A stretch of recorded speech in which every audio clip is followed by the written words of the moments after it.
கர்த்தரை தேடுகிற காலமாக இருக்கிறது. கடைசி காலத்துக்குள்ளாக நம்ம நெருங்கி கொண்டு இருக்கிறோம். இந்த கிருபையின் காலம் முடிவதற்குள்ளாக நாம் நம்முடைய வழிகளை சீர்படுத்தி கர்த்தரோடு பொருந்த வேண்டியது மிகவும் அவசியமாக இருக்கிறது.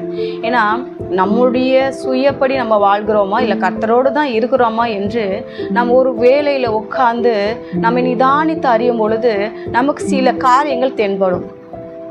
அப்படிப்பட்ட நேரத்தில் நம்ம என்ன செய்ய வேண்டும்? எதை விட வேண்டும், எதை கை கொள்ள வேண்டும், எப்படி கர்த்தருக்குள் வளர வேண்டும், வருகைக்கு நான் எப்படி ஆயத்தப்பட வேண்டும், இன்று வந்தால் போவதற்கு நான் ஆயத்தமாக இருக்கிறேன்னா, என் வழி சீர்பட்டு இருக்கிறதா என்று நம்ம ஆராய்ந்து பார்க்கும் பொழுது தான் நம்ம எந்த மாதிரி இருக்கிறோம் என்பதை கர்த்தர் நமக்கு வெளிப்படுத்தி காமிப்பார். ஆரம்பத்திலேயே உங்களுக்கு ஒரு வசனத்தை வாசித்து காட்டி அதன் மூலமாக உங்களுக்கு கர்த்தருடைய வார்த்தைகளை சொல்ல விரும்புகிறேன். ஓசியா புத்தகம் 10ஆம் அதிகாரம் 12வது வசனத்தை நான் வாசிக்கிறேன். நீங்கள் நீதிக்கென்று விதை விதையுங்கள், தயவு கொத்ததாய் அறுப்பு அருங்கள், உங்கள் தரிசு நிலத்தை பண்படுத்துங்கள். கர்த்தர் உங்கள் மேல் நீதியை வர்ஷிக்க பண்ணும் மட்டும் அவரை தேட காலமாய் இருக்கிறது. வசனம் ஒன்றொன்றும் தெளிவாக சொல்லுகிறது இல்லையா? ஒரு விஷயமும் தனித்தனியாக நிறுத்தி நிதானமாக இந்த வசனத்தை நீங்கள் இன்னொரு முறை வாசித்து பாருங்க. அவ்வளவு தெளிவாய் கர்த்தர் உங்களோடு பேசுகிறதை உங்களால் பார்க்க முடியும்.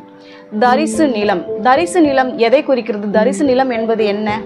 அது கொஞ்சம் மேடான இடத்துல இருக்கக்கூடிய ஒரு இடம். மழை பெய்யும் போது மாத்திரம்தான் லைட்டாக அதற்கு ஒரு இது கிடைக்கும். மற்ற நேரங்களில் என்ன பண்ணுமா, அது வெடித்து அது அங்கங்கே காஞ்சி போய் அது யாருமே பண்படுத்த முடியாமல் பயன்படுத்த முடியாமல் அது காய்ந்து போன ஒரு இடமா இருக்கும்.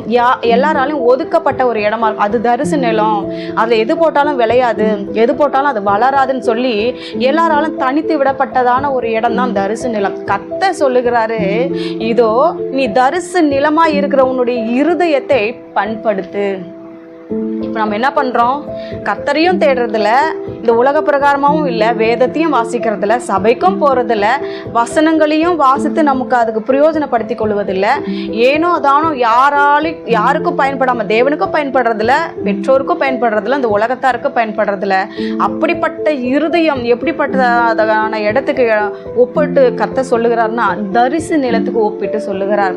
அந்த இருதயத்தை பரிசுத்தப்படுத்தி அதை பண்படுத்துங்கள். பண்படுத்துறதுன்னா என்ன? அங்க இருக்கிற தேவையில்லாத முள் பூண்டு எல்லாவற்றையும் பிடுங்கி எறிந்து விட்டு அது கொத்தி அல்லது ஏர் ஓட்டி அதை ஆழமாக்கி அதை பண்படுத்த வேண்டும். இரண்டாவது நீங்க பாத்தீங்கன்னா நீதியின் விதையை விதைக்கணும். அதுல நீதியின் விதை என்பது என்ன? உன்